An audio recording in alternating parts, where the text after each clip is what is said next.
উত্তর পূর্ব ভারতের পার্বত্য ত্রিপুরা রাজ্যের সবুজ বনানীতে ঘেরা উত্তর ত্রিপুরা জেলার দামছড়া আরডি ব্লকের অন্তর্গত দামছড়া ভিলেজ কমিটির প্রতিটি মানব শিশু স্বাভাবিক নিয়মে বড় হয়। তার শরীর, মনের বৃদ্ধি ও বিকাশ কেমন হবে তা সেই শিশুর পরিবেশের উপর বহুলাংশে নির্ভরশীল। তার পুষ্টি, তার পরিবারের শিক্ষা সংস্কৃতির মান, তার সামাজিক পরিমণ্ডলের প্রকৃতি প্রভৃতি নিয়ন্ত্রক উপাদান হিসাবে কাজ করে। এই সমস্ত পরিস্থিতির মধ্য দিয়েই প্রত্যেক শিশুর বৃদ্ধি হয়। আমরা দামছড়া ব্লকের অন্তর্গত সকল ভিলেজ কমিটির মধ্যে এমনভাবে প্রয়াস চালাচ্ছি যাতে প্রত্যেকটি শিশু সুস্থ, সুরক্ষিত এবং বিকশিত হতে পারে।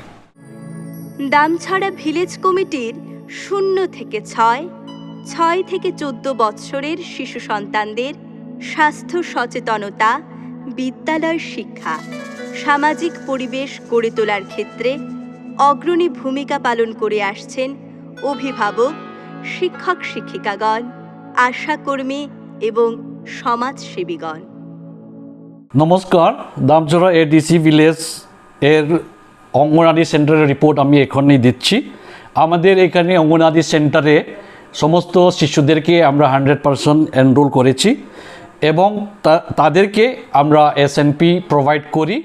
এখানে ফলপ্রসূ এবং কার্যকরীভাবে যে স্কিমগুলো নিয়মিতভাবে চলছে তাদের মধ্যে অন্যতম হল মাতৃবন্দনা যোজনা, কন্যা সন্তান ভাতা, শিশুদের জন্য মিড ডে মিল প্রকল্প, বিদ্যালয় চলো অভিযান, পুষ্টিকরণ অভিযান ইত্যাদি।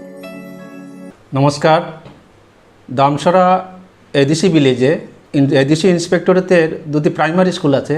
এখানে মিড ডে মিল সহ পঠন পাঠনের প্রক্রিয়া স্বাভাবিকভাবে চলছে। ড্রপ আউটের কোনো ইনফরমেশন আমাদের কাছে নেই। তদুপরি বিদ্যালয় চলো অভিযান এগুলি চলছে। ধন্যবাদ।